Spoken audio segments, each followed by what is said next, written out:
We're back on The Big Show. It's Alex Belfield talking to my favourite people and the biggest stars. And let's face it, they don't come any bigger than Jim Davidson. How are you? I'm all right, Al. How are you, mate? I'm not bad for a boy, and it's nice to talk to you because you know you're one of my favourite people. You're always interesting. You've always got an interesting DVD out. And then this summer I went on holiday, and there you were, whilst I was in my underpants, reading your book, lying on the sun lounger. Have you got an image? Yes, I have. But not a very good... Pass the bucket. Congratulations on that book, because once again, it was typically Jim. It was honest, it was real, it was fantastic. Why did you bother writing it, though? Because you give everything, don't you? Well, I wrote it because people just would not believe what goes on when you're on tour. They think it's really glamorous. When the bar is shut of a night when you finish work, you can't get anything to eat. You risk your life walking out in these towns because there's yobbos everywhere. And I thought someone's got to know what this is all about. And then I tried to make it as amusing as possible. That was my third attempt at writing it. I wrote it once and then I took all the gratuitous swear words out, and it was then half the size of what it actually is. And then someone wanted to publish it, and they said, well, we want to change it around because we don't want it to be like a rant. We want it to be more, like Kenneth Williams' diaries. And I said, no, don't bother then. I'll just leave it as it is. And that's what I do. So it's on sale on the internet or at the gigs that I do. I love it. I think it's great. Moaning. When I start moaning and get on a roll, I think it's great. And that's what you do now, really, with your comedy show. It's just you coming on talking to us, and we seem to find it funny. I know. It's amazing, isn't it? And I tried to work out what jokes I actually tell on stage, about two. Funny enough, last night I went to see Robin Williams, and he doesn't tell any jokes at all until he ended with one of my jokes that I made up. Talk about thrilled. And my favourite story in the book is the one about you in the hotel wanting to go to the gym, so you ring down and can't get through. Yeah, that was in Manchester, a big hotel. I counted 29 rings when you dialed 0 to speak to the operator. So I dialed 9, got an outside line, and I dialed... Yeah, and someone said, I won't mention the hotel. Blah, blah, blah, hotel, can I help you? I said, yes. I'm upstairs, marooned. And I'd like, first of all, for you to take the cost of this call off my bill. Another great thing I do. Did I write about in there where I complain about the adult TV channel? Yes. Oh, that's great. It works all the time. Listen to this, listeners. Here's what you do.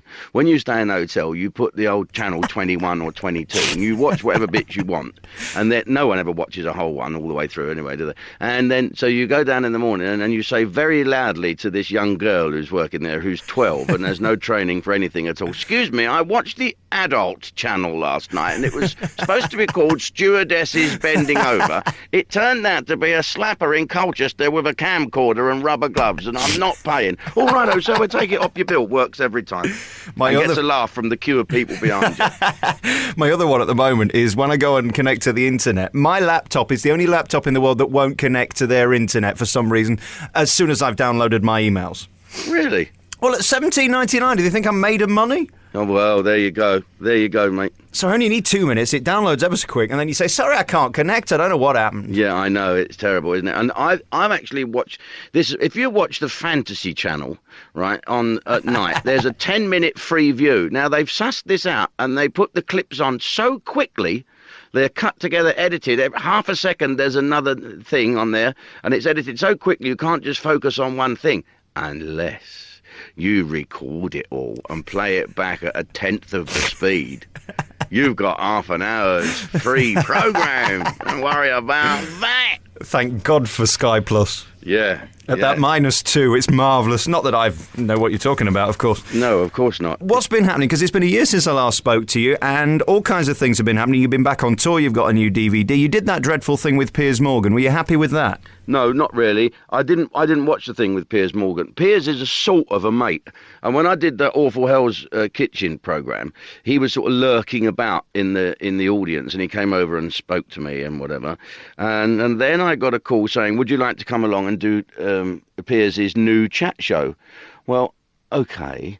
I thought I'll go along and do this new chat show. At the time, and I don't know what the stakes are now because I work a lot with the military, he was particularly hated by the British military for allegedly putting pictures of, things in the newspapers that allegedly happened to Iraqi prisoners, etc., etc. And he wasn't well liked, put it that way. So I thought, well, I'll just go along and meet this chap and have a good old chat and we'll put the record straight and I'll go and tell the troops what a great bloke he is and all that stuff. Well, I go and do the interview and they take out all the good bits and they just leave in all the horrid bits, and then after it's recorded and done and I've gone back to Dubai, they tell you that the programme's called The Dark Side of Fame. If I'd have known it was called The Dark Side of Fame, I wouldn't have done it, really. Had you missed the last series? Because it was on last year, but you were in Dubai. Yeah, I never saw it. No, it's not. Piers Morgan is not someone I rush to switch on, really. Well, I mean, who does? Well, I mean, he's doing all right for himself, him and Simon Cowell. Simon's carved out a little career for him in America, and that's where he should be. I didn't think you came out of it too bad, but the point is, why do we need to be reminded of the negative stuff? I tell you who I was talking to yesterday, who's your biggest fan, is Laurie Mansfield. What did he say then? Well, Come on, tell me. I'll tell you what he was saying. Above all the people he mentioned, he kept pointing you out as being the most creative, the most fun, the most funny, and the most disciplined. And it's so true. I got the negatives, that's why. I've got the negatives. He has to say nice things about me, otherwise I'll send off to the scandal newspapers about it. I mean, he did say you're a loose cannon, which you are, because you say what you think. And in this PR-savvy world, they don't like that, do they? No, they don't. But there you go. I have to live in this world as well, and my life is 10 times more frustrating than the people that don't like me, because there's only one of me. There's a million of the other idiots around that I have to put up with. You know, it's ridiculous. You've only got to look at the tragedy that's gone on with local councils that can't really keep their eye on what one would reluctantly call the underclasses of our country, and all these things go wrong. And basically, I feel like saying, I told you so. You know, it's gone mental, our country. Someone needs to get a grip of it. We need to have me, Jeremy Clarkson, and Richard Littlejohn as 3, prime ministers. We'll have a week each, and we'll sort it out. Don't you worry about that. Them jails will be bursting. What about Jeremy Kyle and Tricia for social services? They could run that, couldn't they? Well, I don't know why we have a social services. If you can't work, tough, starve. That's it. Yeah. I always say this, don't I? If you can't afford national, I'd scrap the NHS. So if you can't afford national insurance, if you can't afford private medicine, die.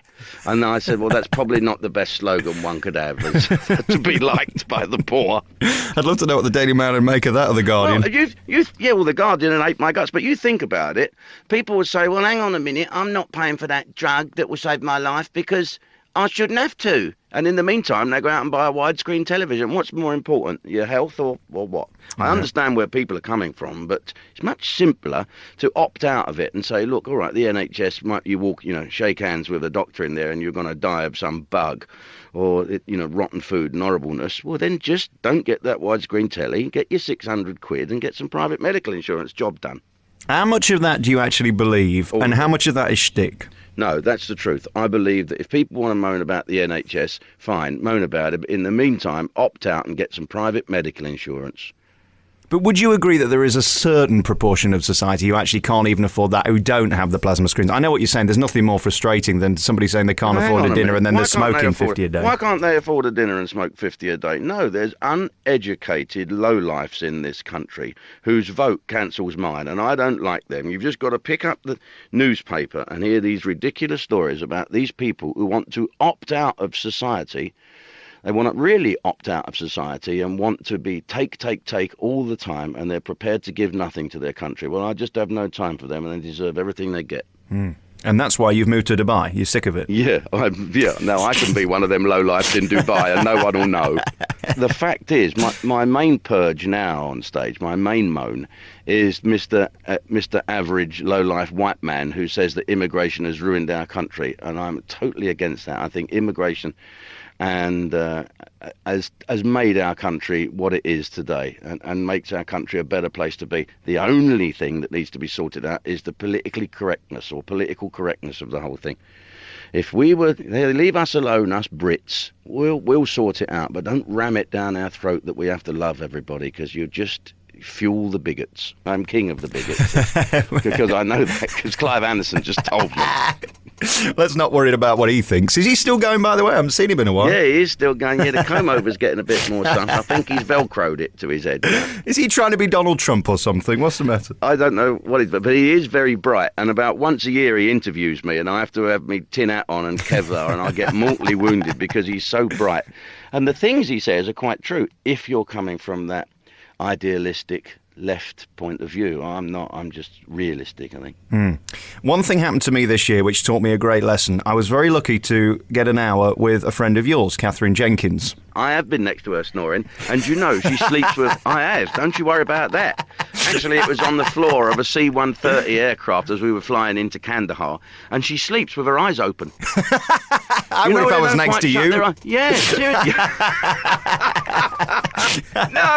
No, not me. Not me, mate. No, I wouldn't go near her. I know, no. I never make love out me weight.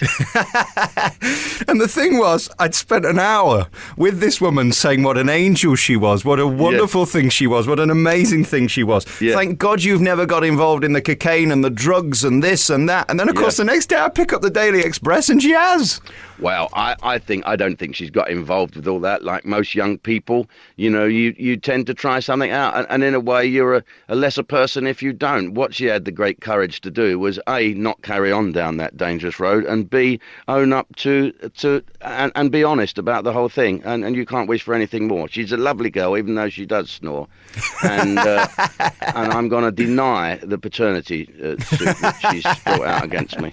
I asked her to marry me, and she declined. I think it was because I was ginger. I don't know what it is. Nothing wrong with ginger, mate. As long as you'd have to take a lighting engineer into the bedroom with you. Before you let them in, you need to be lit. Don't worry about that. From below. Yes. And you've got this new DVD out, and again, it's with the troops, and they're your brilliant. great passion. It's a funny DVD, which is always nice, because there's a lot of rubbish out this year, and it seems like everybody's jumped on your bandwagon. Everybody's bringing one out every year now. Yeah, I think they are. Well, you know, they're a nice, handy little present to buy for Christmas, because you can buy it for your brother or your auntie, knowing full well that they'll watch it once and leave it on the side, and then you can nick it and watch it for as long as you want, or dare I say copy it, which you must not do. But this DVD is the first one that I've left pretty raw. Although I've been seen to entertain the troops before, the material has been what I thought acceptable to the general public. Some of the material in this will not be acceptable to some of the general public, who will not get the point, is that I'm there with, you know, real hard soldiers that have just come back from Afghanistan and Iraq, and they don't want to be pussyfooted about. And I sort of have the ear of the soldiers, and we talked like an old mate talking to his old friends, and that was what it's about. And some of the civvies, like us, would say, "Oh, that's a bit strong, really. Ooh, we shouldn't say that." But I did, and I do, and that's why I get on so well with the troops. How are the boys doing right now? It's kind of gone a bit quiet, hasn't it? The economy's taken over. We don't see the headlines. How are they feeling? How are they doing? Well, troops will always moan, first of all, that they're not getting paid enough. That's the first thing they do. To them, it's a job, and they don't look at it as a political thing. So they never actually sit around and say, we shouldn't be here doing this. They sit there and say, right, we're going to do the job with the best stuff we've got available. And funny enough, they don't even moan that they haven't got as good of equipment as the Americans. They say to themselves, we don't need that stuff. We will adopt. We think the best weapon is the person, and that is the British soldier. They're fighting very hard at the moment. You know, I'm soon to do a show for 2 and 3 Para back at their base in England, and 2 Para alone had 50 casualties. That's twice the amount they had in the Falkland Islands. And I just think that they should be. Well, they're the first ones to say they're not really heroes, but we should really be proud of them and somehow let them know how proud we are of them. Funny enough, not so much by charity, but in a way of, if you see a soldier in a pub, rather than saying, oh, where's that noisy bugger, go up and buy him a drink and pat him on the shoulder gently. All I know is they're far braver than me. I mean, I went out to Germany to see the boys, and you talk about the humour. You can't shock them. There is no shocking a soldier because they've seen it all, haven't they? Yeah, especially if they've seen me. Snoring next to you on a plane. Yes. Jim, it's always good to talk to you, and thanks so much for coming on again. Your new DVD, Jim Davidson Live on the Offensive, is in the stores now, and it's a really fascinating insight, not only into your life and your thoughts, but also into the army, because you can see how they're reacting to you. Yeah. And to give them that little bit of respite and that little bit of fun and a laugh, it's such a tremendous thing, and it's so great that you keep doing that. And thank you on behalf of us, because we can't do it for them, really. Well, okay, I just hope people are going to enjoy it. Not because it's funny, which it really is. I'm quite chuffed with that. But you'll see old Tommy Atkins in all his mud-stained glory. God love him. And you do my favourite joke, which is the one where it's in the dark. It's meant to be, although it isn't on the DVD. And they got the ladder. I love that. Oh, yes, I think I did. I think I picked up the wrong hip flask for that one, the one without the water in it. It's my favourite joke ever. We better not do it, though, because, what with Jonathan Ross and everything, we don't want to be in that category, do we? No. It was all a bit silly, that, really. I mean, it's a great opportunity. If you hated Jonathan Ross, is to phone in and say, let's get rid of him. If you liked him, you'd say, what's all the fuss about? It just proves that more people dislike him than like him, I'm afraid. Am I the only one to smell a rat, the fact that on the Monday he brought out a book called Why Do I Say These Things? No, maybe you might be the only one to smell a rat there. I don't know. We're all in this business to be famous and earn money and have a chance of sleeping with Catherine Jenkins. But the bottom line is you do have to have a certain responsibility. I edit myself. Jonathan's old enough and ugly enough to edit himself. But Russell's just going for that great ride. He's enjoying every minute of it. And I don't think he knows the difference between offence and comedy. And good luck to him. Enjoy it, Russ. Absolutely. And when you're a big star in America and a movie star, you don't care about the likes of us anymore, do you? You're going to say what you like because you know you're too big. But will he still be here in 40 years like you are making comedy DVDs? Oh, I'd love to hear you say that. Of course he won't. Jim, thanks a lot, mate. See you, matey. Ta-ra, mate. Bye. Bye-bye.